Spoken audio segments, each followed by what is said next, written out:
आज मैं आपके लिए बेहद डरावनी और सस्पेंस से भरी एक सच्ची कहानी लेकर आया हूं। सच्ची इसलिए कह रहा हूं क्योंकि इस घटना का संबंध मेरे पड़ोसी के दादाजी के साथ है। उन्हीं ने उसे ये घटना बताई थी, जिसमें एक बूढ़ी औरत शव साधना करती है, वो भी सिर्फ अपनी वासना की पूर्ति के लिए। इसलिए वीडियो को अंत तक जरूर देखें। तो चलिए बिना समय बर्बाद किए कहानी शुरू करते हैं। दादाजी अपने एक मित्र पंडित सेवाराम से मिलने बनारस गए। उनकी इस यात्रा का एक विशेष उद्देश्य था। ये बात है अगस्त 1978 की। दादाजी ने दिल्ली से बनारस के लिए ट्रेन पकड़ी, शिवगंगा एक्सप्रेस। उन दिनों दिल्ली से बनारस के लिए ये नई ट्रेन स्टार्ट हुई थी, जो 15 घंटों में बनारस पहुंच जाती थी। दादाजी सुबह सुबह बनारस उतरे। उस समय वहां बहुत तेज बारिश हो रही थी। उनके दोस्त का घर गदोलिया के पास एक भीड़ी यानी संकरी सी गली में था। दादाजी तांगे से उनके घर पहुंचे। दरअसल सेवाराम जी मार्च के महीने में दादाजी से दिल्ली में मिलकर गए थे। सेवाराम जी ने दादाजी को शव साधना के बारे में बताया था कि उनके यहाँ बनारस में कई अघोरी साधु ये साधना करते हैं, और जाते समय उन्होंने दादाजी को बनारस आने के लिए आमंत्रित भी किया था। दादाजी की बनारस यात्रा का मुख्य उद्देश्य शव साधना के बारे में और अधिक जानकारी प्राप्त करना और साथ ही साथ बनारस जैसे ऐतिहासिक धार्मिक शहर की यात्रा करना था। सेवाराम जी के घर पहुंचने के बाद दिन भर तो दादाजी ने आराम किया और शाम को वे दोनों गंगा घाट पर घूमने चल दिए। वहां दादाजी ने उनसे पूछा, क्या तुमने किसी ऐसे अघोरी तांत्रिक का पता लगाया है जो शव साधना करता हो? वे बोले, अभी मैं उनसे मिला तो नहीं, मगर सुना है यहां बड़े ऊंचे साधक हैं। उनको शव सिद्धि भी प्राप्त है। वे हर अमावस्या को शव साधना करते हैं। कहाँ रहते हैं वे? दादाजी ने उत्सुकता से प्रश्न किया। वे बोले, यह तो मैं नहीं जानता कि वे कहाँ रहते हैं, मगर इतना जानता हूं रोजाना शाम को वे शमशान का चक्कर लगाते नजर आ जाते हैं। थोड़ा रुककर सेवाराम जी कुछ सोचते हुए आगे बोले, हाँ, एक बुढ़िया है, शायद वह भी तांत्रिक है।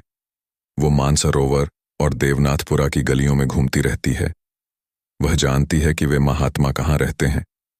सेवाराम जी की बातों ने दादाजी के भीतर जिज्ञासा जगा दी। उस शव साधक महापुरुष से मिलने के लिए उनका चित्त व्याकुल हो उठा। अगस्त 1978 के आखिरी सप्ताह की बात है। शाम को बूंदाबांदी कुछ कम थी। सवेरे से ही मूसलाधार वर्षा हो रही थी। तो शाम को दादाजी अपने मित्र सेवाराम के साथ मणिकर्णिका घाट की ओर चल पड़े, और जैसे ही वे मानसरोवर की गली के मोड़ पर घूमे, एकाएक एक मकान के चबूतरे पर बैठी एक बुढ़िया पर उनकी नजर पड़ गई।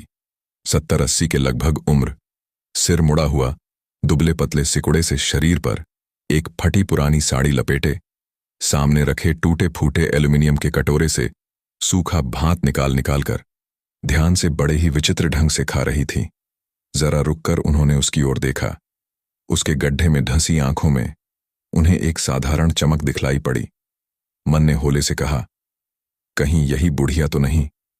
वे बुढ़िया की गतिविधि को बड़े ध्यान से देखने लगे। अचानक वह भात खाते खाते चिल्ला पड़ी, क्यों रे, यहां क्यों खड़े हो? भाग यहां से, भाग जा। सेवाराम जी बोले, नहीं नहीं, ऐसा मत कहो, हम तो तुम्हें कुछ खाने को देने के लिए खड़े थे। बुढ़िया ने हंसकर कहा, मुझे क्या देगा? चल भाग यहां से, बड़ा आया देने वाला। मुझे भिखारी समझा है क्या? वे दोनों आगे बढ़ गए। पानी भी बरसने लगा था। विश्वनाथ का दर्शन कर जब वे वापस उसी रास्ते लौट रहे थे तो बुढ़िया को चबूतरे पर नहीं पाया। फिर एक दिन शाम का समय था। लाली घाट की सीढ़ियों पर बैठे दादाजी और सेवाराम जी बगल के हरिश्चंद्र घाट पर जलती चिताओं को देख रहे थे कि अचानक उनकी नजर उसी बुढ़िया पर पड़ गई। शमशान घाट की सीढ़ियों पर चढ़ वह ऊपर चलती हुई चिताओं के नजदीक आ खड़ी हुई। वह लाशों को ऐसे घूर रही थी मानो किसी लाश को उठाकर ले भागने का मौका देख रही हो। थोड़ी देर बाद लाई गई एक युवक की लाश के साथ लोगों ने भारी पत्थर बांधा और नाव पर लाद कर उसे गंगा में बहाने के लिए चल पड़े।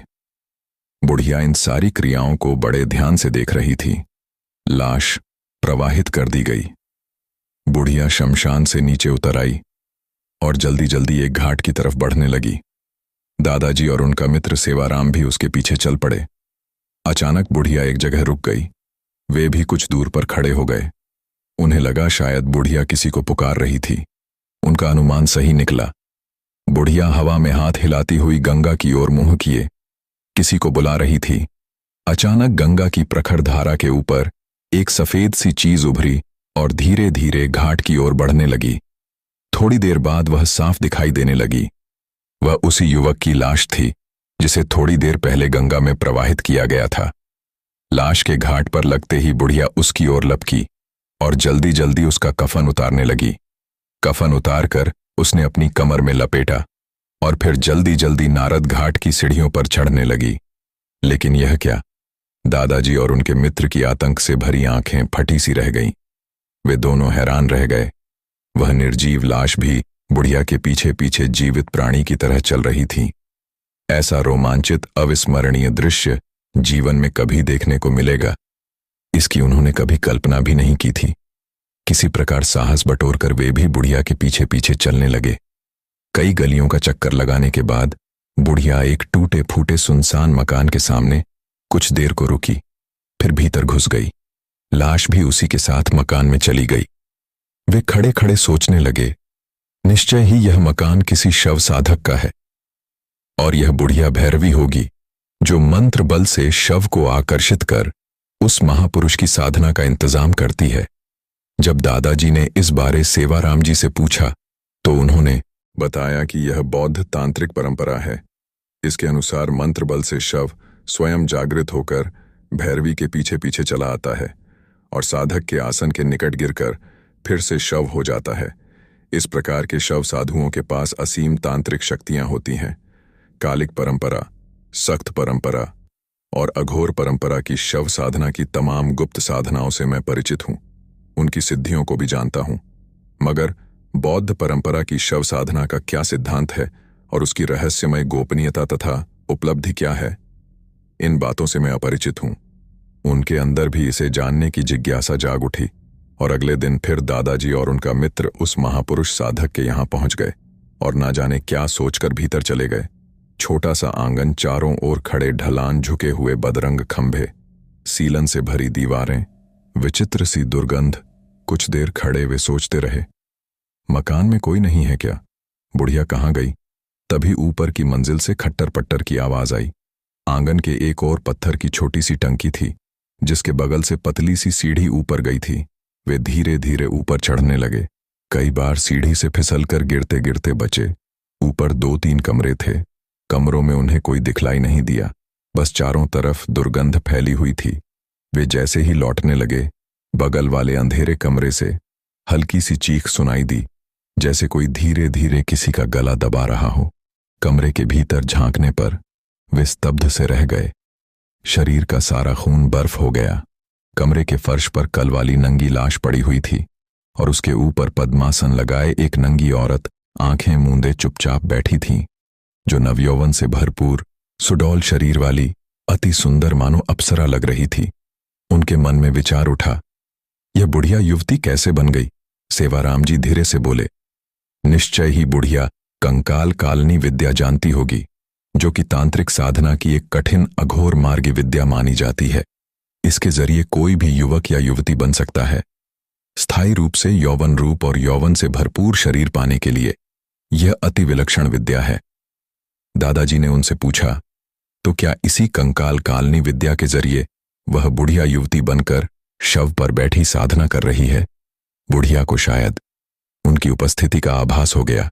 उसने धीरे धीरे अपनी बंद आंखें खोलीं और तीखी नजरों से उन्हें निहारने लगी। उन्हें देखते ही वह बुढ़िया चिल्ला उठी, यहां भी आ गए तुम? चलो भागो यहां से। फिर लाश के ऊपर से उठकर उनके करीब आ खड़ी हुई और उन्हें धकेलते हुए बोली, जाते हो या नहीं? बोलो, क्या चाहते हो तुम? क्या करने आए हो यहां? बुढ़िया का रौद्र रूप देखकर एक बार तो वे सहम गए, मगर दूसरे क्षण सेवाराम जी अपने को संभाल कर बोले, मैं कौन हूं तथा यहां क्या करने आया हूं, यह तो बाद में बताऊंगा, किंतु इसके पहले तुम ये जान लो कि तुम्हारी हर गतिविधि पर मेरी नजर है। फिर वह स्वर को थोड़ा तेज करके बोले, किसी की लाश को इस तरह मकान में रखना जुर्म है। शायद तुमको यह मालूम नहीं, अगर मैं अभी जाकर पुलिस को खबर कर दूं तो। अभी उनका वाक्य पूरा भी नहीं हो पाया था कि बुढ़िया बीच में ही बोल पड़ी, ना बाबा, पुलिस का नाम मत लो, बोलो क्या चाहते हो तुम। जब उन्होंने देखा कि बुढ़िया का रौद्र रूप पूरी तरह से नष्ट हो गया है तो पूछा, काल कालनी विद्या जानती हो ना? मैं तांत्रिक तो नहीं हूं, मगर तंत्र शस्त्र और सामना का गहर अध्ययन जरूर किया है मैंने। तुम बुढ़िया से युवती कैसे बन गई? यह क्रिया मैं एक बार फिर देखना चाहता हूं। नहीं नहीं, यह क्रिया मैं तुमको नहीं दिखा सकती, यह बड़ी गुप्त विद्या है। लेकिन जब उसने देखा कि सेवाराम जी उसका पीछा किसी तरह छोड़ने वाला नहीं है तो उनके बार बार आग्रह करने पर वह तैयार हो गई। उसके मुंह से यह सुन दोनों एकदम अवाक से रह गए जब उसने बताया कि तेरा नाम सेवाराम शर्मा है और तू गदोलिया बनारस का रहने वाला है। जब सेवाराम ने उससे पूछा कि तुम मुझे कैसे जानती हो तो उसने बताया, हाकिनी विद्या सिद्ध होने के कारण वह सब कुछ जान जाती है। सेवाराम ने भी नहीं सोचा था कि काशी में इन विद्याओं की सिद्ध साधिका बुढ़िया हाकिनी विद्या भी जानती है। घोर आश्चर्य हुआ उन्हें। अब तक शाम की स्याह कालिमा रात्र के गहन अंधकार में बदल चुकी थी। मकान में प्रकाश की कोई व्यवस्था नहीं थी। मोमबत्ती लेने के लिए जब वे बाहर जाने लगे तो बुढ़िया ने आदेश भरे स्वर में कहा, शराब भी ले आना जरूरत पड़ेगी। आकाश में बादल छाए थे, हल्की हल्की वर्षा भी हो रही थी। जब दादाजी और सेवाराम शराब और मोमबत्ती लेकर वापस लौटे तो रात के 9 बज गए। चारों ओर गुप अंधेरा छाया हुआ था। उसमें से एक बोतल खोलकर वह घट-घट तुरंत पी गई। फिर बुढ़िया बाकी 3 बोतल शराब उस कमरे में ले गई जिसमें लाश रखी थी। एक दिया जलाकर लाश के सिराने रखा और साथ में शराब, एक मोमबत्ती जलाकर दादाजी ने कमरे में रोशनी कर दी। बुढ़िया ने शराब की दूसरी बोतल खोलकर न जाने किस ढंग से लाश के गले में उतार दी। फिर चेहरा बाल खोल नंगी होकर वह लाश के ऊपर बैठ गई। मोमबत्ती और दिए की मिलीजुली रोशनी में बुढ़िया, जिसके चेहरे पर तमाम झुर्रियां, नीचे की ओर लटका हुआ जबड़ा और गड्ढे में ढसी हुई बड़ी बड़ी आंखें, सफेद बाल, कुल मिलकर उसके चेहरे को अत्यंत घृणित कर रहे थे।